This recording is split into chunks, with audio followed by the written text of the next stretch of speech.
ಸಂಪ್ರದಾಯಕರ್ತೃಭ್ಯೋ ವಂಶ ಋಷಿಭ್ಯೋ ನಮೋ ಮಹದ್ಭ್ಯೋ ನಮೋ ಗುರುಭ್ಯಃ. ಓಂ ಶಾಂತಿ ಶಾಂತಿ ಶಾಂತಿ.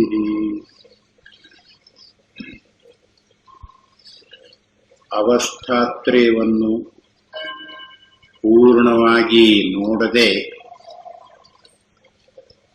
ಬೇರೆಯವರು ತತ್ವವನ್ನು ವಿಚಾರ ಮಾಡುವುದರಿಂದ ಏನು ಪ್ರಯೋಜನವಿದೆ? ಯಾವ ಕೆಲಸವೂ ಇಲ್ಲದವರು ಮಾತ್ರ ಅದನ್ನು ಮಾಡಬಹುದು ಅಂತ ಹೀಗೆ ಹೇಳಿದ್ದಾರಲ್ಲ, ಅದು ಸರಿಯಲ್ಲ. ಯಾಕೆ ಅಂದರೆ ಶಾಸ್ತ್ರದಲ್ಲಿ ಯಾವ ದೋಷವೂ ಇಲ್ಲ. ಯಾವುದನ್ನು ಅನುಸರಿಸಿಕೊಂಡು ಹಾಗೆ ವಿಚಾರ ಮಾಡಿದರೆ ತತ್ವ ಇರುವಂತೆ ತಿಳಿಯುತ್ತಿದೆಯೋ ಅದರಂತೆ ವಿಚಾರ ಮಾಡುವ ಕ್ರಮ ಗೊತ್ತಿಲ್ಲದೆ ಇರುವುದರಿಂದ ಹಾಗನಿಸುತ್ತಿದೆ. ತತ್ವವನ್ನು ತಿಳಿಯಬೇಕು ಅನ್ನುವರು ಮೂರವಸ್ಥೆಗಳನ್ನು ಸಮಾನ ದೃಷ್ಟಿಯಿಂದ ನೋಡಿ ಅನುಭವಕ್ಕೆ ಹೊಂದಿಸಿ ನೋಡಿಕೊಂಡಾಗ ತತ್ವವು ಯಾವುದು ಹೇಗಿರುತ್ತದೆಯೋ ಹಾಗೆ ಗೊತ್ತಾಗುತ್ತಿದೆ.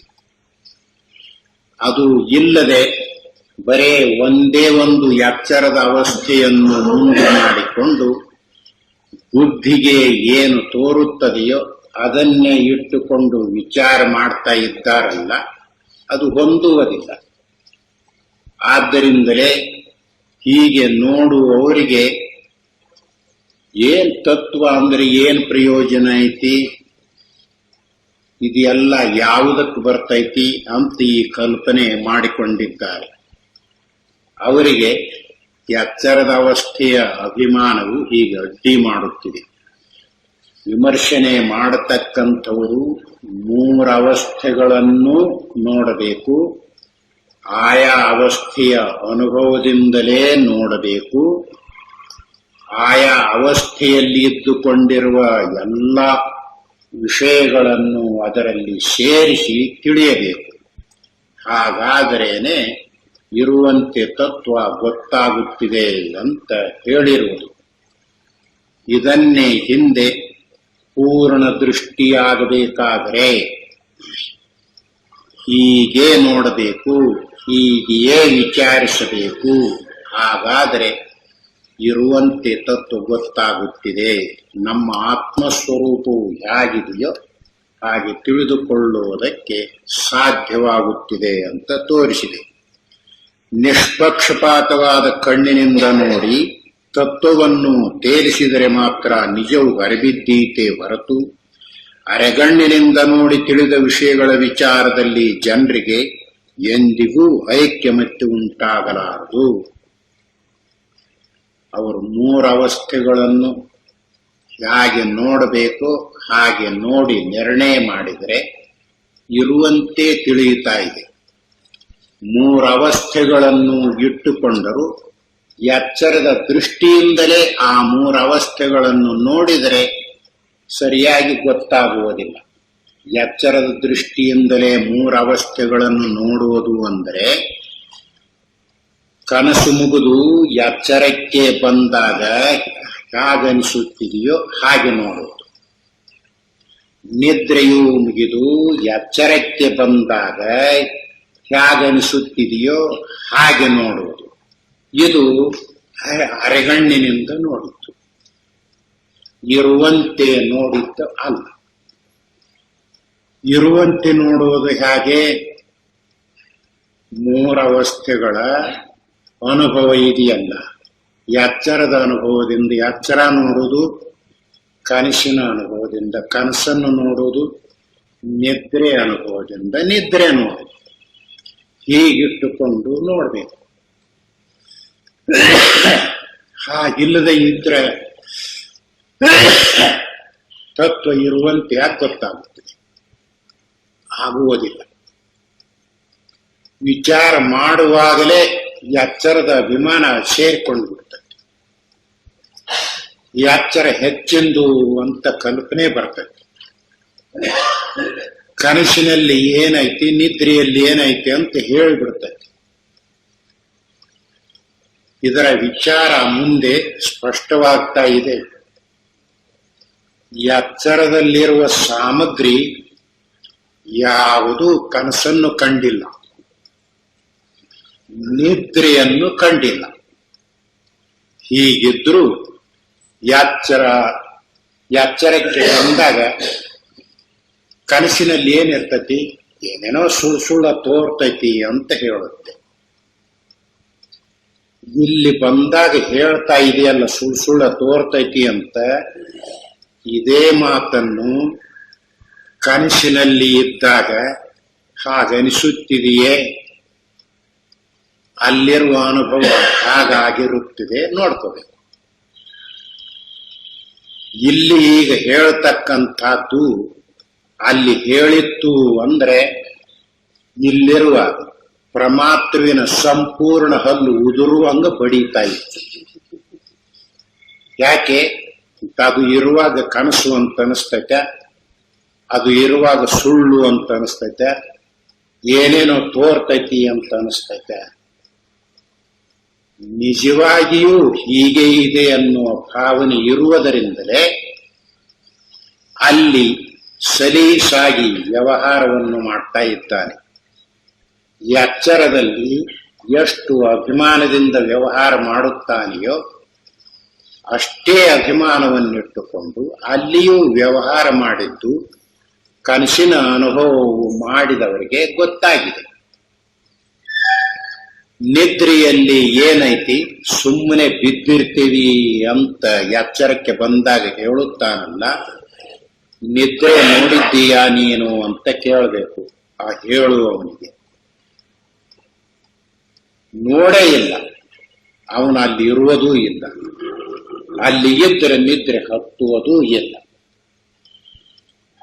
ಅನುಭವಕ್ಕನುಸರಿಸಿ ನೋಡಿಕೊಂಡು ವಿಚಾರ ಮಾಡಬೇಕಾಗಿದೆ. ನಿದ್ರೆಯಲ್ಲಿ ನಾನು ಅನ್ನೋನು ಇರುತ್ತಾನೆಯೇ, ಈಗ ನಾನು ಅಂತ ಹೇಳ್ತಾನಲ್ಲ ಇವನು ಇರುತ್ತಾನೆಯೇ,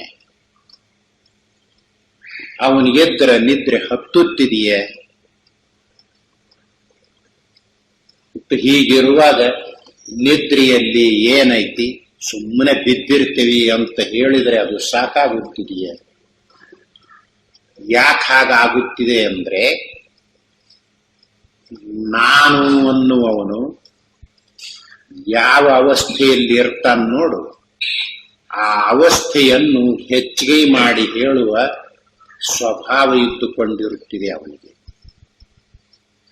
ಲೋಕದಲ್ಲಿಯೂ ಸಹಿತ ಈ ನಾನು ಅನ್ನೋನಿದ್ದಾನಲ್ಲ, ತನ್ನನ್ನು ಕಡಿಮೆ ಮಾಡಿಕೊಳ್ಳುವುದಿಲ್ಲ. ವ್ಯವಹಾರದಲ್ಲಿ ನೀವು ಅವರು ನಿಮ್ದು ಜಾತಿ ಒಂದೇ ಆದರೂ ಒಳಪಂಗಡದಲ್ಲಿ ನೀವು ಕಡಿಮೆ ಅಂತ ಅವ್ರು ಹೆಚ್ಚಂತ ಹೇಳಿದರು. ನಾವೆಲ್ಲ ಕಡಿಮೆ, ಅವರು ಕಡಿಮೆ, ನಾವ ಹೆಚ್ಚಿನವರು. ಅವು ಗೊತ್ತಿಲ್ಲದೆ ಇರುವಾಗ ಮಂದಿ ಮುಂದೆ ಹಂಗೆ ಹೇಳ್ತಾರ ಅವರು ಅಂತ ಹೇಳ್ತಾರೆ. ಒಳಪಂಗಡಗಳು ಅಂತ ಇರ್ತಾವಲ್ಲ, ಅದು ಯಾಕೆ ಹಾಗಾಗುತ್ತಿದೆ ಅಂದ್ರೆ ಆ ನಾನು ಅನ್ನೋವನಿಗೆ ಕಡಿಮೆ ಆಗುವುದಕ್ಕೆ ಮನಸ್ಸಿರುವುದಿಲ್ಲ. ಈ ನಾನು ಅನ್ನೋವನಿದ್ದಾನಲ್ಲ, ಸರಿಯಾಗಿ ವಿಚಾರ ಮಾಡಿ ನೋಡಿದ್ರೆ ನಡಕ ಬಂದಾವ. ಶರೀರ, ಇಂದ್ರಿಯಗಳು, ಪ್ರಾಣಗಳು, ಮನಸ್ಸು, ಬುದ್ಧಿ, ಚಿತ್ತ, ಅಹಂಕಾರ ಅಂತದವಲ್ಲ, ಇದಕ್ಕೂ ಸೇರಿಕೊಂಡಿಲ್ಲ. ಆತ್ಮನು ಅಂತ ಹೇಳುತ್ತಿದೆಯಲ್ಲ, ಅದಕ್ಕೂ ಸೇರಿಕೊಂಡಿಲ್ಲ. ನಡಕ ಬಂದಿರುವುದು ಅವು ಹೇಗಿದೆ ಅಂದ್ರೆ, ಬೆಳಿಗ್ಗೆ ಒಬ್ಬ ಮನುಷ್ಯ ಬಂದ, ಏನ್ ಮಾಡ್ತೀರಿ ಅಂತ ಯಜಮಾನ ಹೊರಗೆ ತಂಬಿಗೆ ತಗೊಂಡು ಹೋಗುವುದಕ್ಕೆ, ತಂಬಿಗೆ ತಗೊಂಡು ಹೋಗುದು ಅಂದ್ರೆ ಗೊತ್ತಾಗುತ್ತಲ್ಲ, ಕಕ್ಷಕ್ಕೆ ಹೋಗುದು ಅಂತ. ಆ ಹೋಗುದಕ್ಕೆ ಹಳ್ಳಿಗಳಲ್ಲಿ ಹೊರಗೆ ಹೋಗ್ತಾ ಇದ್ದಾರೆ. ಯಾರು ಬನ್ರಿ ಅಂತ. ಒಳಗೆ ಹೆಣ್ಮಕ್ಳು ಅಡಿಗೆ ಮಾಡ್ತಾ ಇದ್ರು. ಓ, ನಮ್ಮ ಮನೆಯವರ ಕಡೆ ಅವರು ಇರಬಹುದು, ಅದಕ್ಕನ ಹಿಂಗ್ ಬಂದಾರ ಅಂತ ಭಾವನೆ ಮಾಡಿಕೊಂಡು ಜಮಖಾನ ಹಾಸಿ ಕೂಡ್ರಿಸಿದ್ರು. ಕೂಡ್ರಿ ಬರ್ತೇನೆ, ಹೊರಗೆ ಹೋಗಿ ಅಂತ ಹೋಗಿ. ಅಡ್ಗೆ ಮಾಡ್ತಾ ಇದ್ಲಲ್ಲ, ಹೊರಗೆ ಬಂದು ನೋಡಿಗಳು ಜಮಖಾನ ಹಾಸಿ ಕುಂಡ್ರಿಸಿದ್ರಲ್ಲ, ನಮ್ಮ ಯಜಮಾನ್ರ ಕಡೆಯವರು ಇರಬಹುದು ಅಂತ ಅವರಿಗೆ ಭಾವನೆ ಬಂತು. ಆಯ್ತು, ಬಂದ್ರು. ಅವರು ಸ್ನಾನ ಅದನ್ನ ಮಾಡಿದ್ರು, ಇವರು ಸ್ನಾನ ಮಾಡಿದ್ರು, ತಿಂಡಿ ಮಾಡ್ರಂದ್ರು. ತಿಂಡಿ ಆಯ್ತು, ಮಧ್ಯಾಹ್ನ ಊಟ ಆಯ್ತು. ಇವನು ಯಾರಿವರು ಅಂತ ಹೆಂಡತಿ ಕೇಳಿಲ್ಲ, ಹೆಂಡತಿ ಯಾರಿವರು ಅಂತ ಗಂಡನ್ ಕೇಳಲಿಲ್ಲ. ಹಾಗೇನೆ 2-3 ದಿವಸ ನಡೆದು ಹೋಯ್ತು. ಆ ನಂತರ ಯಾರಿವರು ಅಂತ ಕೇಳಬೇಕು ಅಂತ ಹೆಂಡತಿಗೆ ಭಾವನೆ ಬಂತು, ಗಂಡನಿಗೂ ಅದರಂತೆ ಭಾವನೆ ಬಂತು. ಇಬ್ರು ಕೂಡಿದ್ರು. ಯಾರಿವರು? ನಿಮ್ಮ ಕಡೆಯವರು. ಅಯ್ಯ ಮಾರಾಯ, ನಮ್ಮ ಕಡೆಗೆ ಇಂಥವ್ರು ಯಾರದಾರ ಅಂತ ಹೇಳಿದ್ರು. ಮತ್ತೆ ನಿಮ್ಮ ಕಡೆಯವರಂತ ನಾ ತಿಳ್ಕೊಂಡೇನಿ. ಅಯ್ಯೇ, ನಮ್ಮ ಕಡೆಯವರು ಯಾರು, ನನ್ಗೆ ಗುರ್ತಾನೆ ಇಲ್ಲ ಅಂತ ಇವ್ರು ಹೇಳಿದ್ರು. ಅಷ್ಟರೊಳಗಾಗಿ ಇನ್ನು ಇಬ್ರು ಮಾತಾಡಿದ್ರು. ನಾನಿನ್ನ ಇರುವುದು ಸರಿಯಲ್ಲ ಅಂತ ಹೊರಟು ಹೋದ್ರು. ಹೆಂಡತಿಗೂ ಸಂಬಂಧ ಇಲ್ಲ, ಗಂಡನಿಗೂ ಸಂಬಂಧ ಇಲ್ಲ. ನಡಕ ಬಂದಿದ್ದ. ಉಪಚಾರ ಮಾತ್ರ 2-3 ದಿವಸ ಮಾಡಿದ್ರು. ಯಾಕೆ? ಇವರು ವಿಚಾರ ಮಾಡಲಿಲ್ಲಲ್ಲ. ವಿಚಾರ ಮಾಡೋ ಪರ್ಯಂತ ಅವನು ಉಪಚಾರ ನಡೆದೇ ಇತ್ತು. ಅದರಂತೆಯೇ ನಾನು ಅಂತ ಹೇಳ್ತೀವಲ್ಲ, ನಾನಂದ್ರೆ ಶರೀರವೇ, ಇಂದ್ರಿಯಗಳೇ, ಪ್ರಾಣಗಳೇ, ಮನಸ್ಸೇ, ಬುದ್ಧಿಯೇ, ಚಿತ್ತವೇ, ಅಹಂಕಾರವೇ ಯಾವುದು? ಇದಲ್ಲ. ಆತ್ಮನ ಅಲ್ಲ.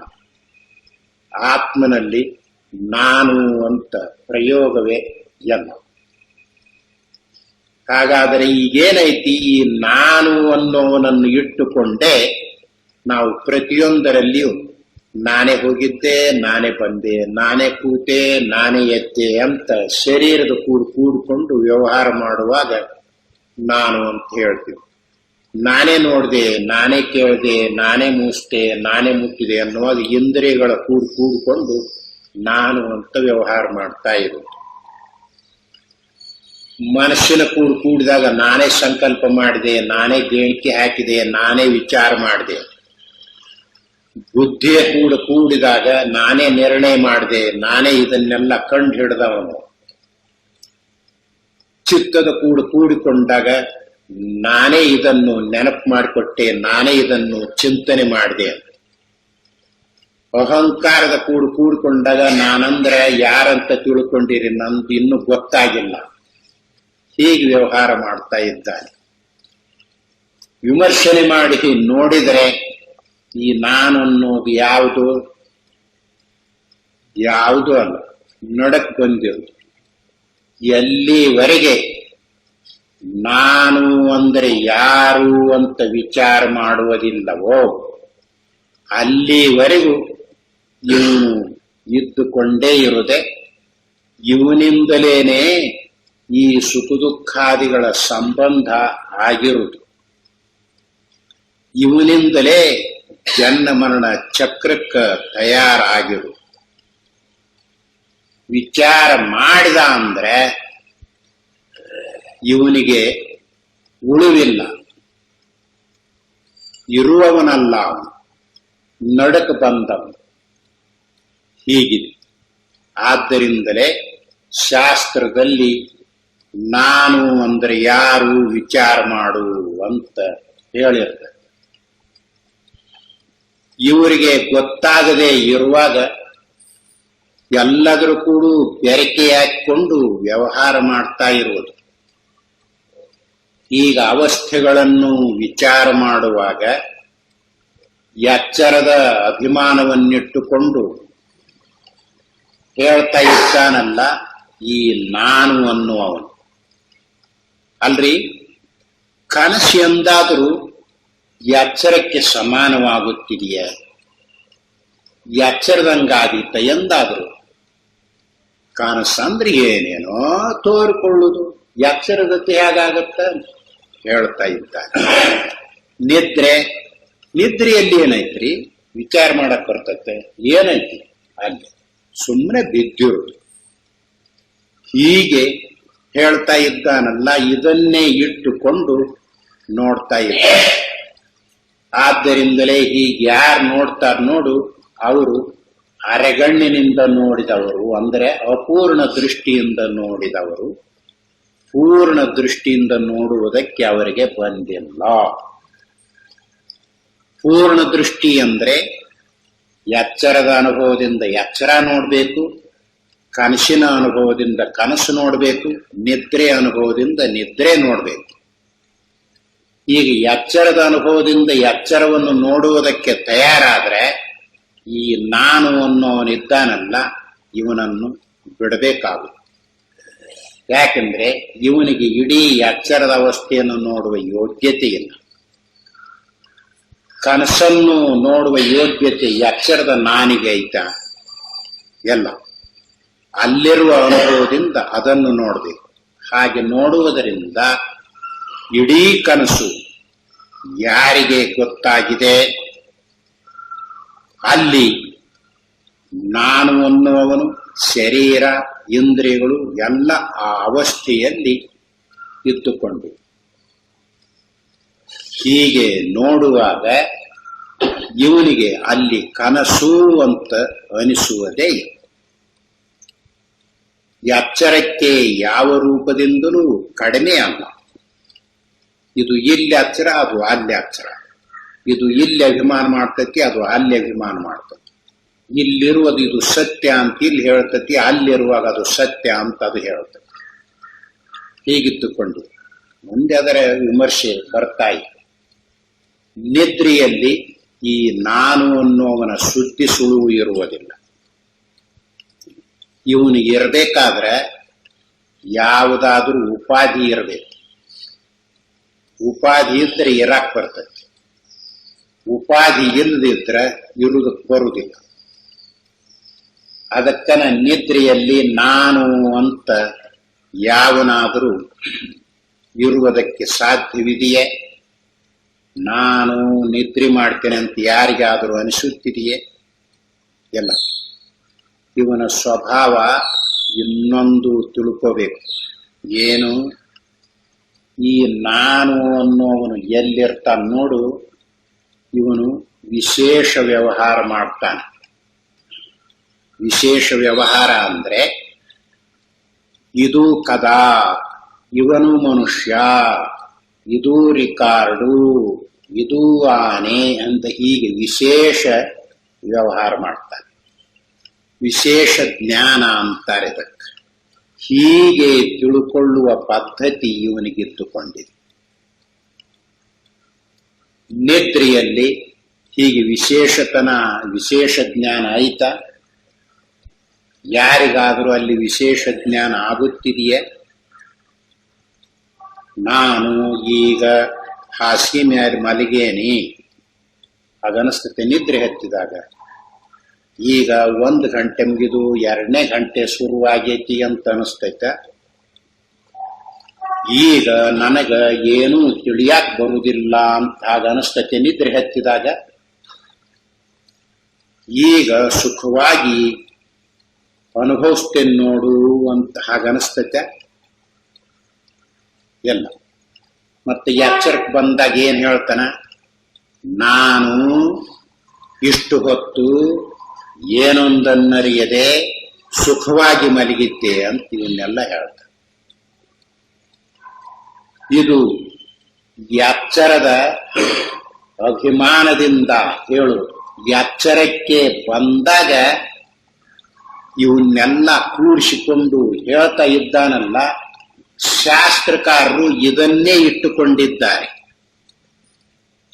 ನಿದ್ರೆ ಅನುಭವದಿಂದ ನಿದ್ರೆಯನ್ನು ನೋಡಿಲ್ಲ, ಎಚ್ಚರಕ್ಕೆ ಬಂದ ನಂತರ ಹೇಗನಿಸ್ತೈತ್ ನೋಡು ಹಾಗೆ ನೋಡಿದ್ದಾರೆ.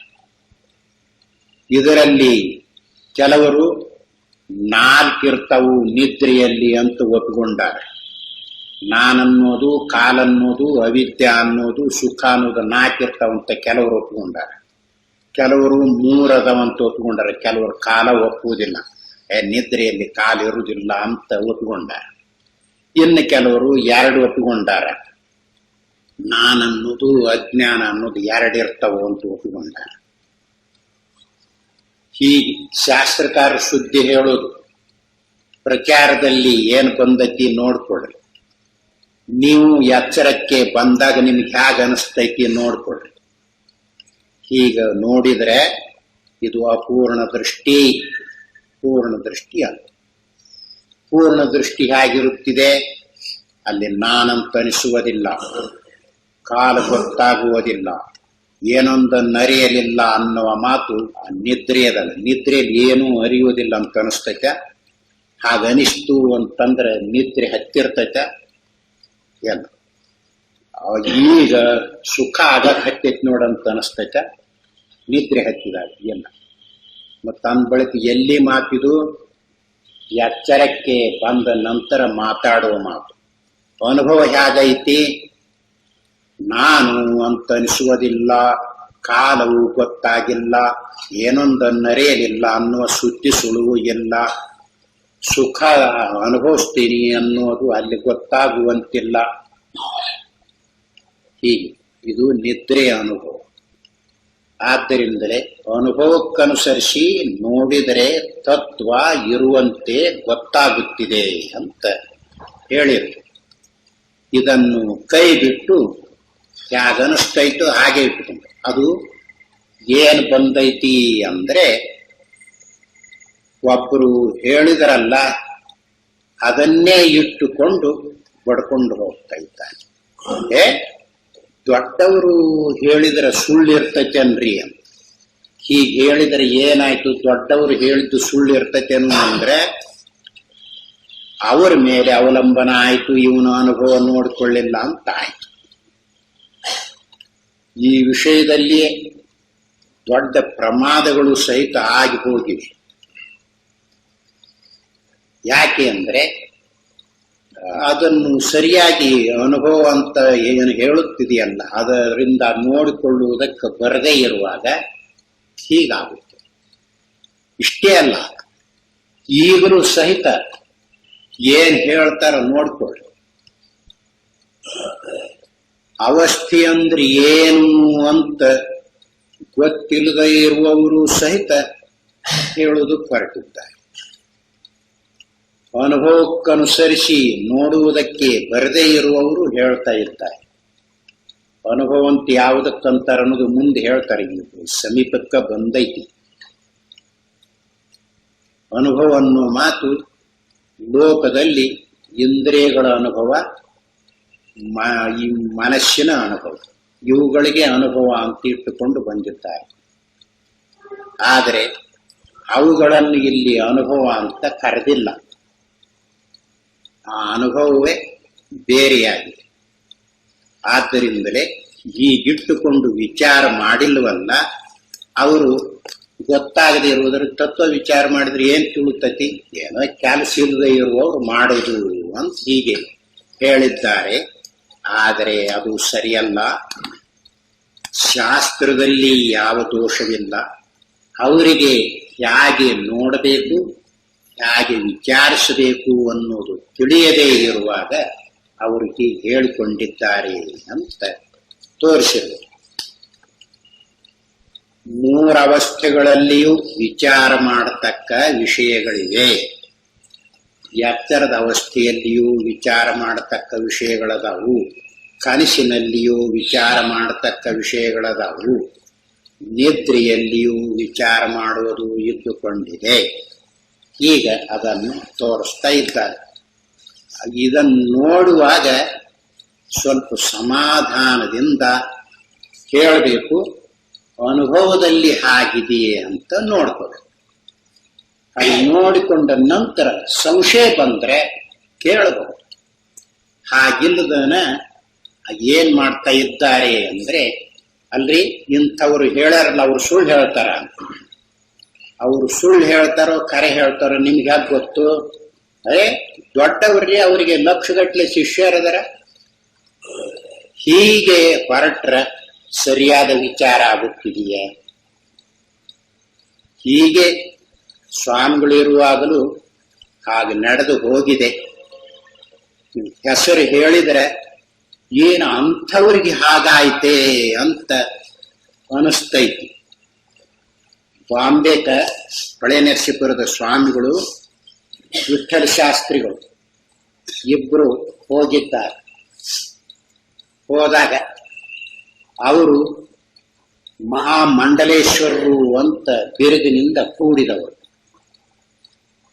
ಅವರು ತಮ್ಮ ಶಾಸ್ತ್ರದಲ್ಲಿ ಹೀಗೆ ಬರ್ಕೊಂಡಿದ್ದಾರೆ, ಜನರಿಗೆ ಹೇಳಿದ್ದಾರೆ. ಅದು ಸ್ವಾಮಿಗಳ ಕೈಗೆ ಸಿಕ್ಕಿದೆ. ಸಾಕ್ಷಾತ್ತಾಗಿ ಅಲ್ಲಿಗೆ ಹೋಗಿ ಕೇಳಬೇಕು ಅಂತ ಹೋಗಿದ್ದಾರೆ. ಹೋದಾಗ ನೀವು ನಿದ್ರೆಯಲ್ಲಿ ಚಿದಾಭಾಸನು ಮಾಯಾಕರಣದಿಂದ ಬ್ರಹ್ಮಾನಂದವನ್ನು ಅನುಭವಿಸುತ್ತಾನೆ ಅಂತ ಬರೆದಿದ್ದೀರಿ, ಹೇಳ್ತಾ ಇದ್ದೀರಲ್ಲ. ಶಂಕರಾಚಾರ್ಯರು ಎಲ್ಲಿಯಾದರೂ ಈ ಮಾತನ್ನು ಹೇಳಿದ್ದಾರೆಯೇ ಅಂತ ಕೇಳ. ಅದಕ್ಕವರು ಶಂಕರಾಚಾರ್ಯ ಹೇಳಲಿ ಬಿಡ್ಲಿ, ನಾ ಹೇಳ್ತೇನೆ ಹೀಗಂತ. ಆ ನಂತರ ನೀವು ಹೇಳಿ ಬ್ಯಾಡ ಅನ್ನೋದಿಲ್ಲ, ಆದ್ರೆ ನಿಮ್ಮ ಅನುಭವದಲ್ಲಿ ಹಾಗಿದೆಯೇ, ಇದು ಬೇಕು ನಮಗ ಅಂತ ಕೇಳ.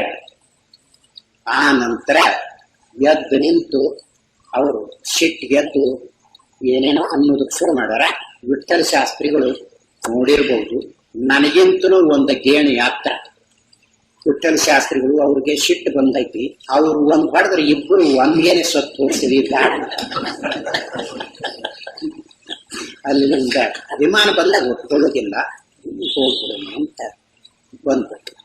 ಆದರೂ ಅದನ್ನು ಪ್ರವಚನದಲ್ಲಿ ಹೇಳ್ಕೊಂಡಿದ್ದಾರೆ. ಈಗ ಅವರು ಹೇಳಿದ ಮಾತು ಆಗಿದೆ, ಚಿದಾಭಾಸನು ಅದು ಸಾಧನ ಆಗೈತೆ ಅಂದ್ರೆ ಏನರ್ಥ? ಬ್ರಹ್ಮಾನಂದವನ್ನು ಅನುಭವಿಸುತ್ತಾನೆ ಅಂದ್ರೆ ಜೀವನು ಆ ಬ್ರಹ್ಮಾನಂದವನ್ನು ಅನುಭವಿಸುವಾಗ ವಿಷಯ ಮಾಡಿ ಅದು ಅನುಭವಿಸಿದರೆ ಬ್ರಹ್ಮಾನಂದ ಬ್ರಹ್ಮ ಎಲ್ಲ ಮಾತು ಒಂದೇ. ಅಂದ್ರೆ ಬ್ರಹ್ಮಸ್ವರೂಪ ಸತ್ಸ್ವರೂಪವಾಗಿಯೂ ಚಿತ್ ಸ್ವರೂಪವಾಗಿಯೂ ಆನಂದ ಸ್ವರೂಪವಾಗಿಯೂ ಅಂತ ಬಂದಿದೆಯಲ್ಲ ಶ್ರುತಿಯಲ್ಲಿ. ಇದರ ಬ್ರಹ್ಮಂದರು ಬ್ರಹ್ಮಾನಂದವೆಂದರು ಒಂದೇ. ಚಿದಾಭಾಸನಿಗೆ ಅವನು ವಿಷಯವಾದರೆ ಅವನ ಮರ್ಯಾದೆ ಉಳಿಯುತ್ತಿದೆಯೇ? ಅನುಭವ ಇದ್ದುಕೊಂಡಿದೆ.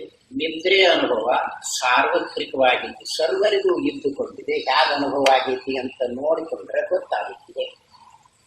ಆದ್ದರಿಂದಲೇ 3 ಅವಸ್ಥೆಗಳ ಅನುಭವವನ್ನು ಕೂಡಿಸಿಕೊಂಡು ನೋಡಬೇಕು. ಅದನ್ನು ಪೂರ್ಣ ದೃಷ್ಟಿ ಅಂತ ಹೇಳಿ ಹೀಗೆ ಇಟ್ಟುಕೊಂಡು ವಿಮರ್ಶನೆ ಮಾಡಿ ನೋಡಿದರೆ ತತ್ವ ಇರುವಂತೆ ಗೊತ್ತಾಗುತ್ತದೆ. ಹಾಗಿಲ್ಲದೆ ಇರುವಾಗ ಏನೈತಿ ತತ್ವ ಹೀಗೆ ವಿಚಾರ ಮಾಡ್ಕೊಂಡು ಕುಂತ್ರೆ ಏನು ಕೆಲಸ ಇಲ್ಲದನ ವಿಚಾರ ಮಾಡೋದು ಏನ್ ಬರ್ತೈತಿ ಅದರಿಂದ ಅಂತ ಉಳಿದವರು ಹೇಳ್ತಾ ಇದ್ದಾರಲ್ಲ, ಅದು ಸರಿಯಲ್ಲ. ಅವರಿಗೆ ಈ ಕ್ರಮ, ವಿಚಾರದ ಕ್ರಮ ಗೊತ್ತಿಲ್ಲ ಅಂತ ಹೇಳಬೇಕು. ಆದ್ದರಿಂದಲೇ ಈಗ 3 ಅವಸ್ಥೆಗಳಲ್ಲಿ ವಿಚಾರ ಮಾಡತಕ್ಕ ವಿಷಯಗಳು ಇವೆ ಅಂತ ತೋರಿಸ್ತಾರೆ. ಎಚ್ಚರ, ಕನಸು, ತನಿನಿದ್ರೆ ಈ 3 ಅವಸ್ಥೆಗಳ ವಿಷಯದಲ್ಲಿಯೂ ಸಮವಾಗಿಯೇ ವಿಚಾರ ಮಾಡತಕ್ಕದ್ದಿದೆ ಎಂಬುದನ್ನು ಮನದಲ್ಲಿಕೊಳ್ಳುವುದು ತತ್ವ ವಿಚಾರಕ್ಕೆ ಅತ್ಯವಶ್ಯಕವು. 3 ಅವಸ್ಥೆಯಲ್ಲಿಯೂ ಸಮವಾಗಿ ವಿಚಾರ ಮಾಡೋದೈತಿ ಅಂತ ಹೇಳ್ತಾ ಇದ್ದಾರೆ. ಎಚ್ಚರದಲ್ಲಿ ಅರಿಯುವ ನಾವಿರುತ್ತೇವೆ, ಅರಿಯಲ್ಪಡುವ ವಿಷಯಗಳಿರುತ್ತಿವೆ, ಅರಿಯುವ ಸಾಧನವಿರುತ್ತಿದೆ. ಕೆಲಸ ಮಾಡುವ ನಾವು, ಕೆಲಸಕ್ಕೆ ಸಾಧನಗಳು, ವಿಷಯಗಳು ಇಷ್ಟು ಇದೆ. ಸುಖ ದುಃಖಗಳನ್ನು ಅನುಭವಿಸುವ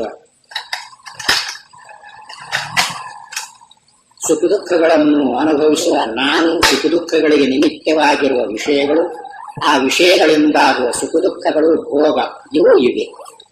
ಆದ್ದರಿಂದ ಎಚ್ಚರದಲ್ಲಿ ಅರಿವು, ಎರವು, ಕ್ರಿಯೆ, ಕಾರಕ, ಫಲ, ಭೋಗ ಸುಖ ದುಃಖ ಮುಂತಾದ ವೈಚಿತ್ರ್ಯದಿಂದ ಕೂಡಿದ ದೃಶ್ಯ ರಾಶಿಯು ನನಗೆ ಗೋಚರವಾಗುತ್ತಿದೆಯಲ್ಲ. ಇದರ ತತ್ವವೇನು? ಇವುಗಳ ಭೇದದ ಮತ್ತು ಇವುಗಳಿಗೆಲ್ಲ ಇರುವ ಪರಸ್ಪರ ಸಂಬಂಧದ ತತ್ವವೇನು? ಇದನ್ನೆಲ್ಲ ಎಚ್ಚರ ವಿಷಯದಲ್ಲಿ ಸೇರಿಸಿಕೊಂಡು ವಿಚಾರ ಮಾಡಬೇಕಾಗಿರುತ್ತದೆ. ಎಚ್ಚರದಲ್ಲಿ ವಿಚಾರ ಮಾಡುವುದಿದೆ ಅಂತ ಹೇಳ್ತಾರಲ್ಲ, ಏನು ವಿಚಾರ ಮಾಡುವುದು? ನಾನು ಅನ್ನುವ ಪ್ರಮಾತೃ, ಅವನು ಉಪಯೋಗಿಸುವ ಪ್ರಮಾಣಗಳಿಗೆ ಗೋಚರವಾದ ವಿಷಯ ಇವುಗಳು ಇದ್ದುಕೊಂಡಿವೆ. ಮತ್ತು ನಾನು ಕರ್ತೃವಿಗೆ ಬೇಕಾಗಿರುವ ಕರ್ಣದಿಂದ ಆಗುವ ಕರ್ಮ ಇವು ಇದ್ದುಕೊಂಡಿವೆ. ನಾನು ಅನ್ನುವ ಭೋಕ್ತೃ ಇದ್ದಾನೆ, ಭೋಕ್ತೃವಿಗೆ ಬೇಕಾದ ಯೋಗ್ಯವಾದ ವಿಷಯಗಳಿವೆ, ಅದರಿಂದ ಭೋಗವು ನಡೆಯುತ್ತಿದೆ. ಇವೆಲ್ಲ ಇಟ್ಟುಕೊಂಡಿವೆ. ಆದ್ದರಿಂದ ಇವುಗಳನ್ನೆಲ್ಲ ಇಟ್ಟುಕೊಂಡು ಎಚ್ಚರದ ಅವಸ್ಥೆಯಲ್ಲಿ ವಿಚಾರ ಮಾಡಬೇಕಾಗಿದೆ. ಇದರಿಂದ ಇಲ್ಲಿ ಏನೇನು ನನಗೆ ಅರಿವಿದೆ, ಇದೇನೇ ಎನ್ನುವ ಭಾವನೆ, ಅದನ್ನು ಕನ್ನಡದಲ್ಲಿ ಎರಳು ಅಂತ ಹೇಳ್ತಾರೆ. ಎರಳು ಅಂದ್ರೆ ಇರುವುದು, ಸದ್ರೂಪ ಅಂತ ಎಲ್ಲ ಕರೀತಾ ಇದ್ದಾರೆ. ಆದ್ದರಿಂದ ಎಚ್ಚರದಲ್ಲಿ ನಾವು ವಿಚಾರ ಮಾಡಬೇಕಾದದ್ದು ಏನೇನೈತಿ?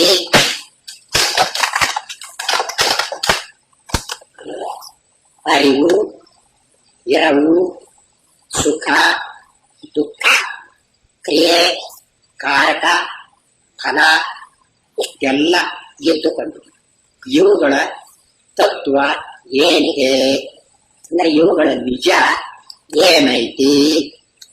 ಇವು ಈ ದೃಶ್ಯ ರಾಶಿ ತೋರ್ತಾ ಇದೆಯಲ್ಲ ಎಚ್ಚರದ ಅವಸ್ಥೆಯಲ್ಲಿ ವಿಚಿತ್ರವಾಗಿ ತೋರ್ತಾ ಇದೆ.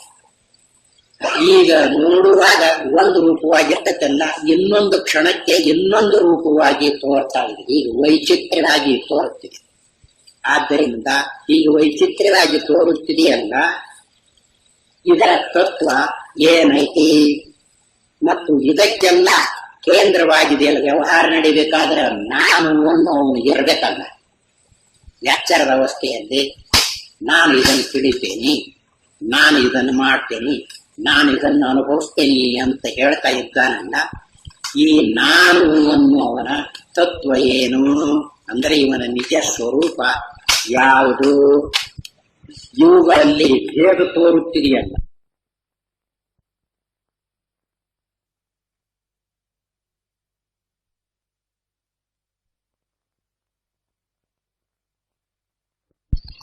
ಈಗ ತತ್ವವನ್ನು ತಿಳಿಯುವುದಕ್ಕೆ ವಿಚಾರ ಮಾಡುವುದಕ್ಕೆ ಹೊರಟಿದ್ದಾರಲ್ಲ ಅವರೆಲ್ಲ ಅವರು ಎಚ್ಚರದ ಅವಸ್ಥೆಯಲ್ಲಿ ಇಂತಿಂತಹದ್ದೈತಿ ಮತ್ತು ಇವನ್ನೆಲ್ಲ ವಿಚಾರ ಮಾಡಬೇಕಾಗುತ್ತಿದೆ ಅಂತ ಒತ್ಕೊಂಡಿದ್ದಾರೆ.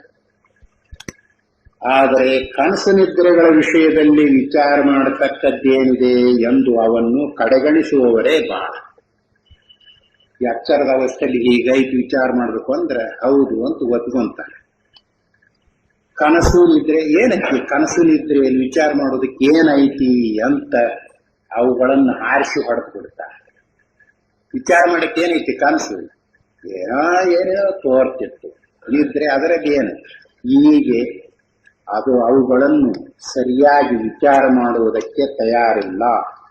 ಸ್ವಲ್ಪ ನಿಧಾನಿಸಿ ನೋಡಿದರೆ ಅವುಗಳ ವಿಷಯದಲ್ಲಿಯೂ ತಿಳಿದುಕೊಳ್ಳತಕ್ಕದ್ದು ಬಹಳವಿದೆ ಎಂದು ಮನಸ್ಸಿಗೆ ತಾಕುತ್ತಿದೆ.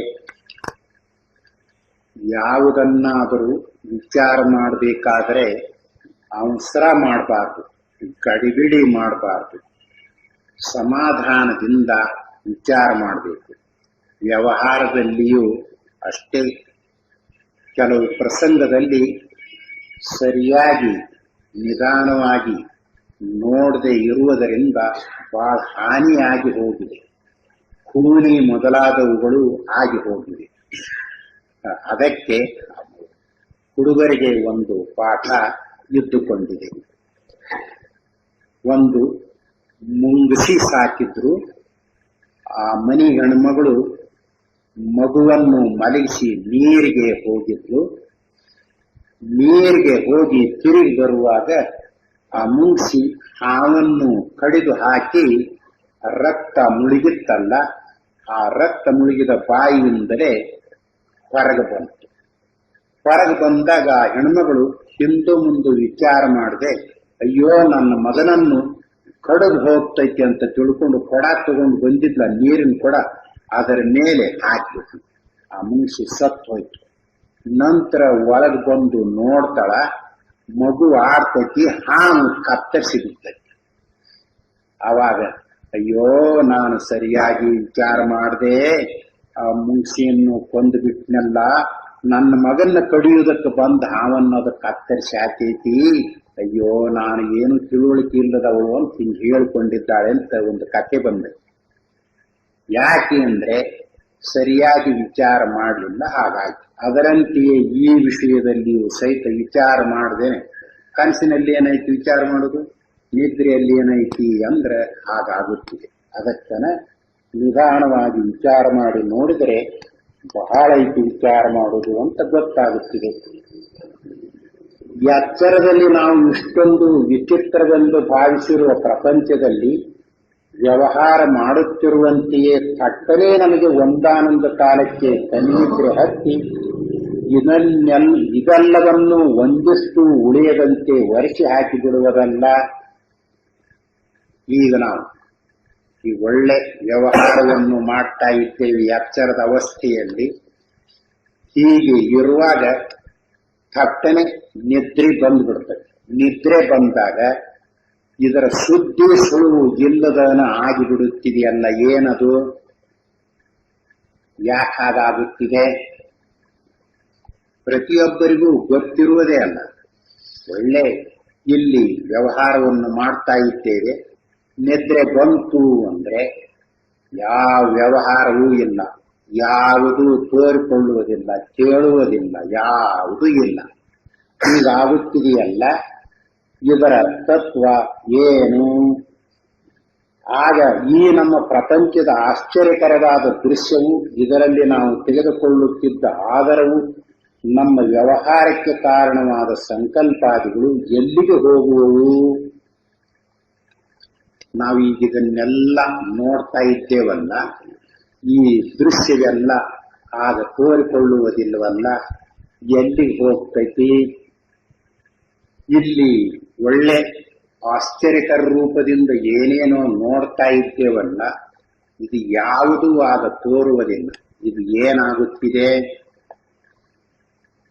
ನಾವು ಎಚ್ಚರದ ಅವಸ್ಥೆಯಲ್ಲಿ ಒಳ್ಳೆ ಜನರ ಕಡೆಯಿಂದ ಗೌರವವನ್ನು ಹೊಂದ್ತಾ ಇದ್ದೇವಲ್ಲ, ಆ ಗೌರವ ಅವಾಗ ತೋರಿಕೊಳ್ಳುವುದಿಲ್ಲವಲ್ಲ. ಅವಾಗ ಏನಾಗುತ್ತಿದೆ? ಇಲ್ಲಿ ನಮ್ಮ ವ್ಯವಹಾರಕ್ಕೆ ಬೇಕಾಗಿರುವ ಸಂಕಲ್ಪಾದಿಗಳು ಸ್ವಲ್ಪ ಇರುವುದಿಲ್ಲ. ಸಂಕಲ್ಪ ಮೊದಲಾದವು ಯಾವೂ ಇರುವುದಿಲ್ವಲ್ಲ. ಅವಾಗ ಅವು ಏನಾಗಿರುತ್ತಿದೆ? ಎಲ್ಲಿಗೂ ಹೋಗ್ತವವು? ಅವು ಆಗ ಎಲ್ಲಿ ಯಾವ ರೂಪದಿಂದ ಇರುವವು? ಆಗ ನಾವು ಯಾವ ಸ್ವರೂಪದಿಂದ ಇರುವೆವು? ನಿದ್ರೆ ಹತ್ತಿದಾಗ ಅವಾಗ ಯಾವುದೂ ತೋರಿಕೊಳ್ಳುವುದಿಲ್ಲ. ಮತ್ತವು ಏನಾಗಿರುತ್ತಿದೆ? ಆಗ ನಾವು ಯಾವ ರೂಪದಿಂದ ಇರ್ತೇವೆ? ಈಗ ಎಚ್ಚರದ ಅವಸ್ಥೆಯಲ್ಲಿ ಹೀಗದನಿ, ಶ್ರೀಮಂತದನಿ, ಬಡವದನಿ, ಹೆಣ್ಣದನಿ, ಗಂಡದನಿ, ಮುದುಕದನಿ, ಹುಡುಗದನಿ, ಹೀಗೆಲ್ಲ ಅನಿಸೈತಲ್ಲ. ಅವಾಗ ಈ ಯಾವ ರೂಪವು ತೋರುವುದಿಲ್ವಲ್ಲ, ಅವಾಗ ಯಾವ ರೂಪದಿಂದ ಇರ್ತೇವೆ? ನಿದ್ರೆಯಲ್ಲಿ ಏನಕ್ಕೆ ವಿಚಾರ ಮಾಡುದು ಅಂತ ತಕ್ಕನೆ ಹಾರಿ ಹೋಗ್ತಾ ಇದ್ದಾರಲ್ಲ, ನೋಡು, ಇದೆಲ್ಲ ಐತಿ ವಿಚಾರ ಮಾಡು. ಪ್ರಪಂಚ ಆಗ ತೋರಿಕೊಳ್ಳುತ್ತಿದೆಯೇ? ಎಲ್ಲ. ಮತ್ತ ಆಗ ತೋರಿಕೊಳ್ಳುವುದಿಲ್ಲವಲ್ಲ, ಏನಾಗಿರ್ತೈತಿ? ನಮ್ಮ ಇಂದ್ರಿಯಕರಣಾದಿಗಳು ಏನಾಗಿರುತ್ತಿವೆ? ಸಂಕಲ್ಪ ಮೊದಲಾದವುಗಳೆಲ್ಲ ಇರುವುದಿಲ್ಲವಲ್ಲ, ಎಲ್ಲಿಗೆ ಹೋಗುತ್ತಿವೆ? ನಾವು ಈಗ ಈ ರೂಪದಿಂದ ಇದ್ದುಕೊಂಡಿದ್ದೇವಲ್ಲ ಎಚ್ಚರದಲ್ಲಿ, ಆಗ ನಮ್ಮ ರೂಪ ಯಾವುದಾಗಿರ್ತೈತಿ? ಹೇಗಿರ್ತೀವಿ ಯಾವಾಗ?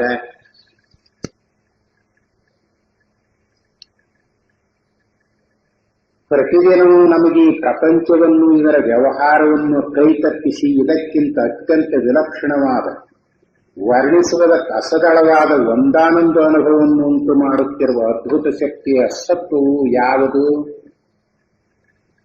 ನಾವು ಪ್ರತಿ ದಿವಸ ಈ ಪ್ರಪಂಚವನ್ನು ನೋಡ್ತಾ ಇದ್ದೇವೆ, ಪ್ರಪಂಚದಲ್ಲಿ ವ್ಯವಹಾರ ಮಾಡ್ತಾ ಇದ್ದೇವೆ. ಯಾವುದು ನಮಗೆ ಒದಗಿ ಬಂದಿರುತ್ತಿದೆಯೋ ಅಂಥ ವ್ಯವಹಾರದಲ್ಲಿ ಇದ್ದುಕೊಂಡಿದ್ದೇವೆ. ಇದನ್ನೆಲ್ಲ ಥಟ್ಟನೆ ಕೈ ತಪ್ಪಿಸಿ ಇದು ಯಾವುದೂ ಇಲ್ಲದಂತೆ ಒರೆಸಿ ಹಾಕಿಬಿಡುತ್ತಿದೆಯಲ್ಲ, ಏನದು ಹೀಗೆ ಮಾಡುವುದು? ಯಾವುದೂ ಆಗಿರುವುದಿಲ್ವಲ್ಲ, ಯಾಕೆ ಹೀಗಾಗುತ್ತಿದೆ?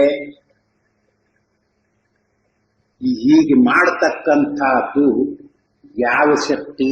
ಆ ಅದ್ಭುತ ಶಕ್ತಿಯ ಸತ್ವ ಯಾವುದು ಅಂದ್ರೆ ಅದರ ಮೂಲ ತತ್ವ ಯಾವುದು?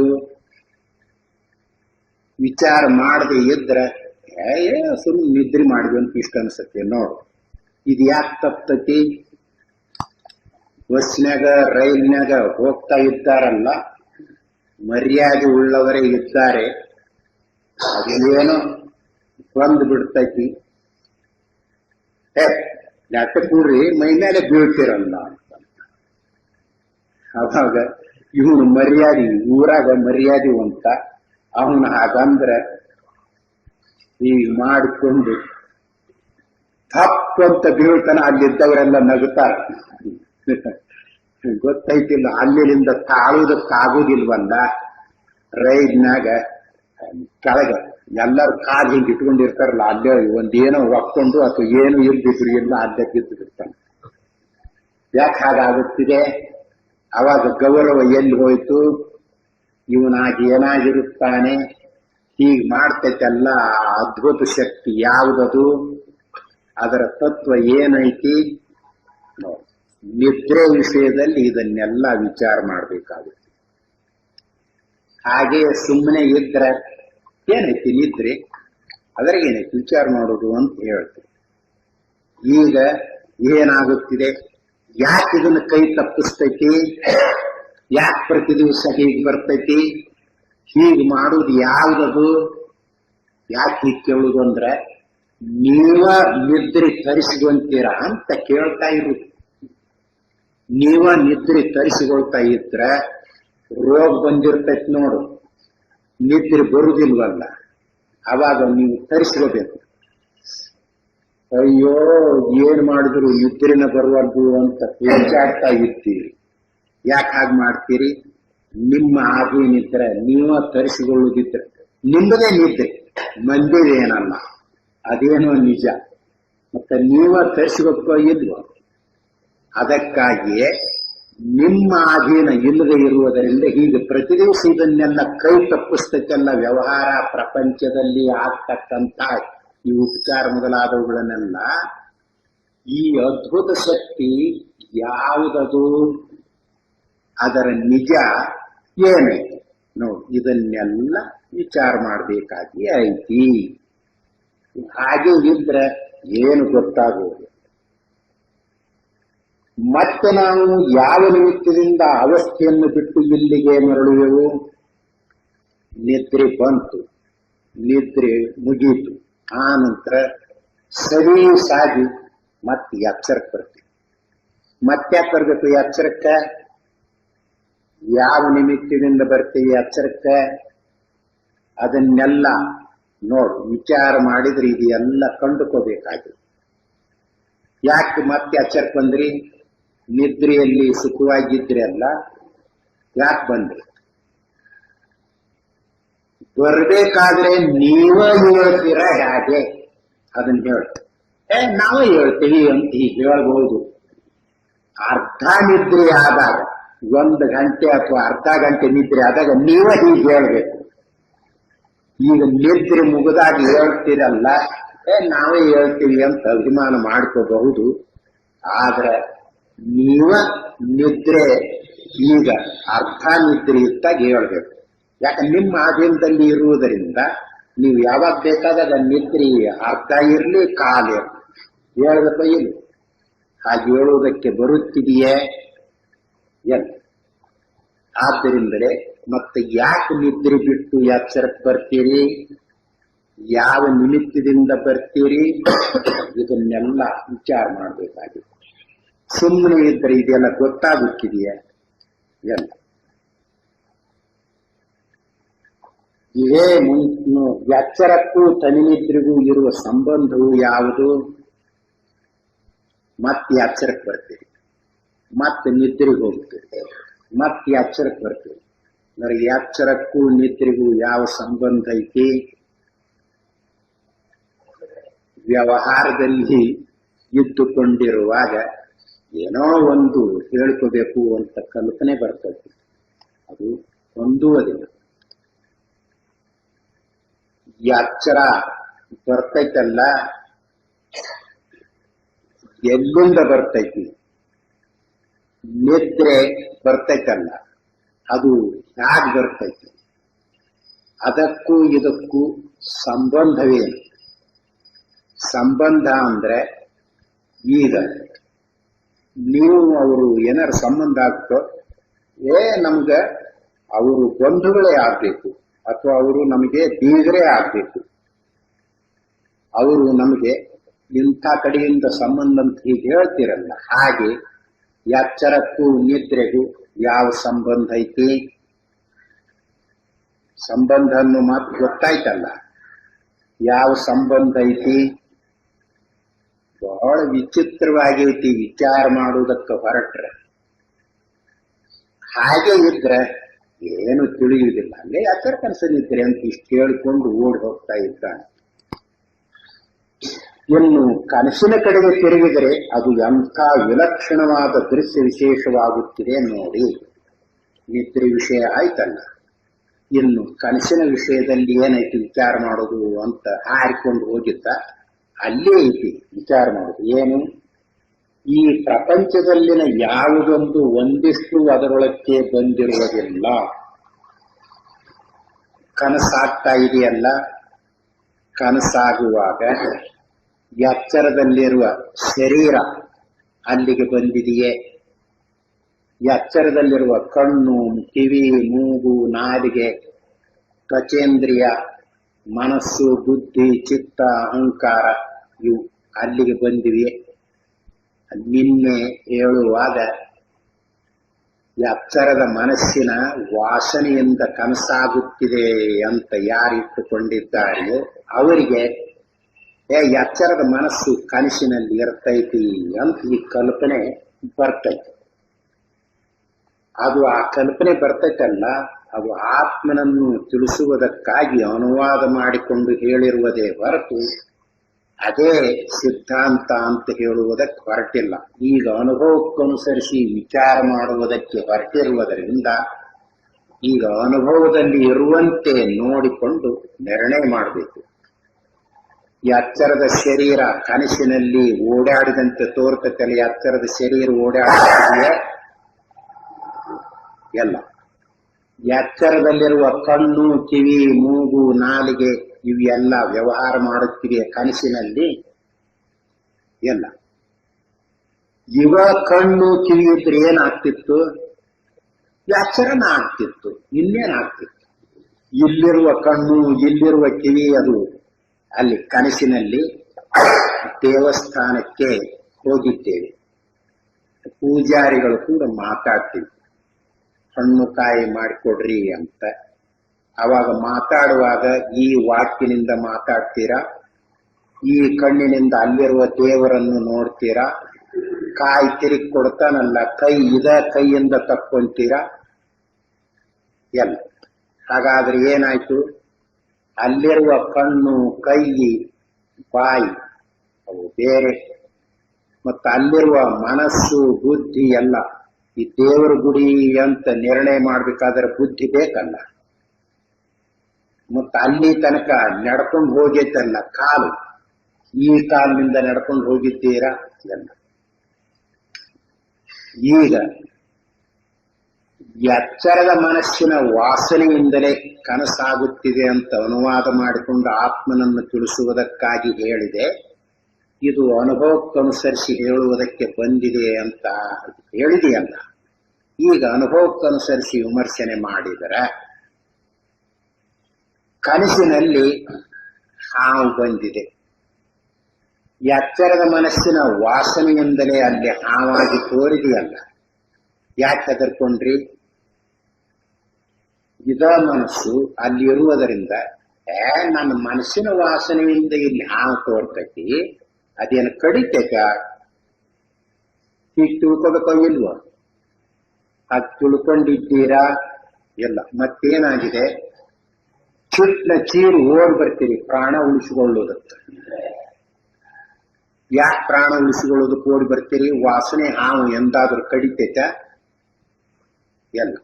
ಮತ್ತು ಓಡಿ ಬಂದದ್ದು ನಿಮ್ಮ ಅನುಭವದಲ್ಲಿ ಆಯ್ತೋ ಇಲ್ವೋ? ಹಾಗಾದ್ರೆ ಮನಸ್ಸಿನ ವಾಸನೆಯಿಂದ ಹಾವು ತಯಾರಾಗೈತ? ಈ ಎಚ್ಚರದ ಮನಸ್ಸು ಅಲ್ಲೇ ಐತ? ಎಚ್ಚರದ ಮನಸ್ಸು ಇತ್ತು ಅಂದ್ರೆ ಕನಸಿನಲ್ಲಿ ವಾಸನಾ ರೂಪದಿಂದ ತಯಾರಾದ ಹಾವು ಅದ್ಯಾಕೆ ಕಡಿತೈತಿ? ಬರ್ಲಿ ಬಾ ಅಂತ ಹೀಗೆ ಹಿಡ್ಕೋಬೇಕೋ ಇಲ್ಲ? ಹಾಗಾಗಿದೆಯೇ? ಇಲ್ಲ. ಸಾಯ್ತೇನೆ ಅಂತ ಎಡುವುದು ಪುರುಷತ್ತಿಂದ ಓಡ್ ಬರ್ತಾ ಇದ್ದಾನೆ, ಚೀರ್ತಾ ಇದ್ದಾನೆ, ಯಾರನ್ನು ಕರೀತಾ ಇದ್ದಾನೆ. ಹೀಗೆ ಅನುಭವದಲ್ಲಿ ಇದೆಯೋ ಇಲ್ಲವೋ? ಆದ್ದರಿಂದ ಎಚ್ಚರದ ಮನಸ್ಸಿನ ವಾಸನೆ ಅಂತ ಹೇಳಿರುವುದಿದೆಯಲ್ಲ, ಅಂತ ಅಧಿಕಾರಿಗಳು ಇದ್ದುಕೊಂಡಿದ್ದಾರೆ. ಅವರಿಗೆ ಅಷ್ಟೇ ಬೇಕಾಗಿದೆ. ಅದನ್ನು ತಿಳ್ಕೊಂಡು ಆತ್ಮನನ್ನು ತಿಳ್ಕೊಂಡ್ರೆ ಸಾಕು. ಆತ್ಮನನ್ನು ತಿಳ್ಕೊಳ್ಳುವುದು ಅಂದ್ರೆ ಮನಸ್ಸಿದೆಯಲ್ಲ, ಅಲ್ಲಿರುವ ಆಕಾರ ರೂಪದಲ್ಲಿ ನಿಂತುಕೊಂಡು ಬಿಟ್ಟಿದೆ. ಅಲ್ಲಿ ಆನೆಯ ರೂಪದಲ್ಲಿ ನಿಂತುಕೊಂಡಿದೆ, ದಾರಿಯ ರೂಪದಲ್ಲಿ ನಿಂತುಕೊಂಡಿದೆ, ಕುದುರೆಯ ರೂಪದಲ್ಲಿ ನಿಂತುಕೊಂಡಿದೆ, ರಥದ ರೂಪದಲ್ಲಿ ನಿಂತುಕೊಂಡಿದೆ, ಅರಣ್ಯದ ರೂಪದಲ್ಲಿ ನಿಂತುಕೊಂಡಿದೆ. ಮುಗಿದೋದು. ಆ ಮನಸ್ಸಿಗೆ ಈಗ ತಿಳಿಯುವುದಕ್ಕೆ ಅದಕ್ಕೆ ಬರುವುದಿಲ್ಲ ಅಂತ. ಯಾಕಂದ್ರೆ ಅದರಲ್ಲಿ ಖರ್ಚಾಗಿಬಿಟ್ಟಿದೆ, ವಿನಿಯೋಗ ಆಗಿದೆ. ಆ ಮನಸ್ಸ ತಿಳಿಯುವುದಕ್ಕೆ ಬರುವುದಿಲ್ಲ. ಅದಕ್ಕಾಗಿ ಇದೆಲ್ಲ ಈ ಆಕಾರ ರೂಪದಲ್ಲಿ ನಿಂತುಕೊಂಡಿದೆ. ಇದನ್ನು ಯಾವುದು ಬೆಳಗುತ್ತೈತೆ ನೋಡು, ಅದು ನಿನ್ನ ಆತ್ಮ, ಅದು ಸ್ವಯಂ ಪ್ರಕಾಶ ರೂಪವಾಗಿದೆ ಅಂತ ತಿಳಿಸುವುದಕ್ಕಾಗಿ ಈ ಮನಸ್ಸಿನ ವಾಸನೆಯಿಂದ ಕನಸಾಗತ್ತಂತ ಇಟ್ಕೊಂಡರಲ್ಲ, ಹಾಗೆ ಇಟ್ಕೊಳ್ಳಿ. ಆತ್ಮನನ್ನು ತಿಳ್ಕೊಂಡ್ರೆ ಸಾಕಪ್ಪ ಅಂತ ಹೀಗೆ ಕೆಲವರಿಗೆ ಹೇಳಿ. ಅದು ಬರುವುದಿಲ್ಲ. ಯಾಕೆ? ಅಲ್ಲಿ ಇರುವಾಗ ವಾಸನಾ ರೂಪ ಅಂತ ನೋಡ್ಕೊಳ್ತಾ ಇದ್ದಾನೆ. ಯಾವುದರಿಂದ ಅದು ತೋರೇತಿ ಅಂದ್ರೆ ಬಹಳ ವಿಚಿತ್ರವಾಗಿ ಐತಿ ತಿಳ್ಕೊಳ್ಳೋದು. ಏನು? ಆನೆ ಆಕಾರದ ರೂಪದಲ್ಲಿ ಇದು ಮನಸ್ಸು ನಿಂತುಕೊಂಡಿದೆ. ಅದು ಇದು ಆನೆ ಅಂತ ತಿಳಿತಾ ಇದೆಯಲ್ಲ, ಅದನ್ನು ತಿಳ್ಕೊಂಡ ಅಂದ್ರೆ ಅವನು ಸರಿಯಾಗಿ ತಿಳ್ಕೊಂಡವನಲ್ಲ. ಯಾಕೆಂದ್ರೆ ವಿಶೇಷ ರೂಪವಾಗಿ ತಿಳಿಯುವುದು ನಾನು ಅನ್ನುವವನ ಸ್ವಭಾವ, ವಿಶೇಷ ಜ್ಞಾನಕ್ಕೆ. ಸಾಕ್ಷಿ ಹಾಗಲ್ಲ. ಸಾಕ್ಷಿಯನ್ನು ತಿಳಿಯಲಿ ಅಂತ ಆತ್ಮನು ಸ್ವಯಂ ಪ್ರಕಾಶ ರೂಪನಾಗಿದ್ದಾನೆ. ಅತ್ರಾಯಂ ಪುರುಷ ಸ್ವಯಂ ಜ್ಯೋತಿರ್ಭವತಿ ಅಂತ ಹೇಳುತ್ತದೆ ಶ್ರುತಿ. ಅಲ್ಲಿ ಆತ್ಮನು ಸ್ವಯಂ ಜ್ಯೋತಿ ರೂಪನಾಗಿದ್ದಾನೆ. ಅಲ್ಲಿ ಹಾಕಿ ತಿಳ್ಕೋಬೇಕು. ಕಲ್ಪನೆಗಿಲ್ಲದನ ಬೆಳಗತೈತಲ್ಲ, ಅದನ್ನು ತಿಳ್ಕೋಬೇಕು. ಸೂರ್ಯನು ಭೂಮಂಡಲವನ್ನು ಬೆಳಗ್ತಾ ಇದ್ದಾನೆ.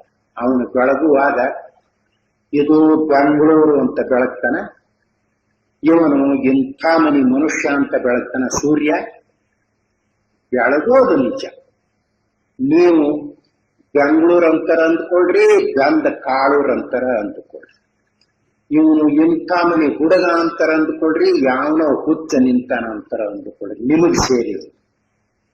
ಸೂರ್ಯನ ಕಲ್ಪನೆ ಮಾಡುದಿಲ್ಲ. ಇಂಥ ಮನಿ, ಇಂಥ ಊರು, ಇಂಥ ಹುಡುಗ, ಹೀಗೆ ಬೆಳಗುವುದಿಲ್ಲ. ಬೆಳಗೋದು ನಿಜ. ಹಾಗೆ ಸಾಕ್ಷಿ ಅಂದ್ರೆ ಆ ರೂಪದಲ್ಲಿ ತಿಳಿಯಲಿ ಅಂತ. ಇವನಿಗೆ ಸಂಸ್ಕಾರ ಇಲ್ಲದಿದ್ರೆ ಏನ್ ತಿಳಿಯಾಗ್ತದೆ? ಬರುವುದಿಲ್ಲ.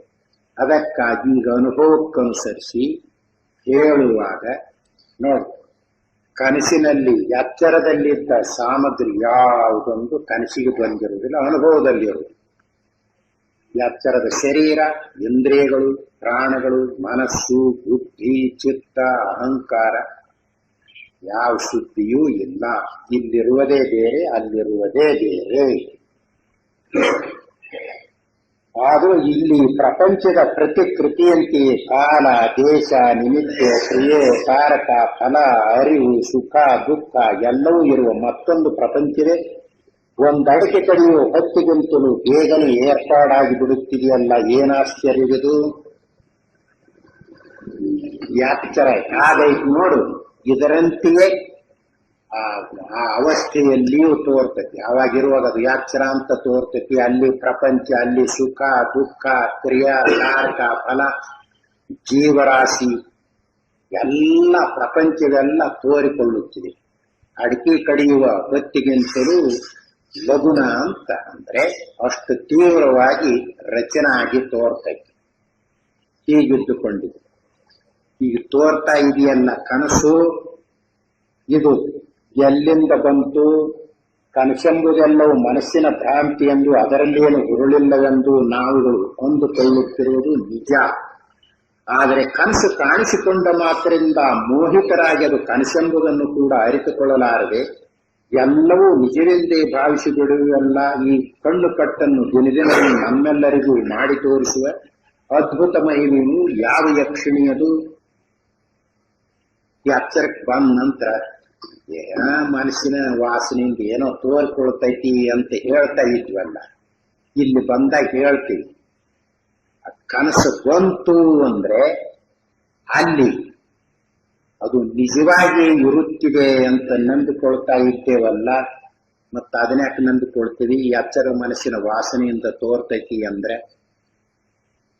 ಅಲ್ಲಿ ಇರುವಾಗ ಎಂಥ ಪಾತ್ರ ಬಂದೈತಿ ನೋಡಿ ನಮ್ಗ. ಆ ರೂಪದಲ್ಲೇ ಇದ್ದು ವ್ಯವಹಾರ ಮಾಡುತ್ತಿದ್ದೇವಲ್ಲ, ಅದ್ಯಾಕೆ? ಹೀಗ ಏನು ಅಂದ್ರೆ ಎಚ್ಚರದಲ್ಲಿ ಒಳ್ಳೆ ಬಲಾಢ್ಯನಿದ್ದಾನೆ. ಯಾವನಾದ್ರೂ ಒಂದು ಮಾತು ಹೇಳಿದ ಅಂದ್ರೆ ಆಗಲೇನೆ ಅವನನ್ನು ಗುಂಡು ಹಾಕಿಕೊಳ್ತಾನೆ ಅಥವಾ ಕತ್ತರಿಸಿ ಬಿಡ್ತಾನೆ. ಅಷ್ಟು ಯೋಗ್ಯತೆ ಇದೆ. ಕನಸಾಗಿದೆ, ಆ ಕನಸಿನಲ್ಲಿ ಅವನಿಗೆ ಯಾವನೋ ಒಬ್ಬ ಹುಡುಗ ಬಂದು ಒದೆಯಾಕತ್ತಾನ. ಒದಿಬೇಡಯಪ್ಪ ಅಂತ. ಎಲ್ಲಿ ಹೋಯ್ತಾವಂತ. ಮತ್ತೆ ಹೀಗ್ಯಾಕೆ ನಿಜ ಅಂತ ಯಾಕೆ ನಂಬಿಕೊಂಡಾನಂತ? ಹೀಗೆಲ್ಲ ಬರೀ ಒಂದು ದಿವಸ ಅಲ್ಲ, ದಿನ ದಿನ ಹೀಗೆ ತೋರಿಸ್ತೈತಲ್ಲ. ಎಂದು ಮೇಲಾದ್ರೂ ಅದನ್ನು ನೋಡಿಕೊಡ್ರಿ. ಕನಸು ಅಂತ, ಅದು ಸುಳ್ಳು ಅಂತ ಅಲ್ಲೇ ತಿಳ್ಕೊಂಡು ಬಿಡ್ತೇನೆ ಅಂತ ಬರುತ್ತಿದೆಯೇ? ಇಲ್ಲ.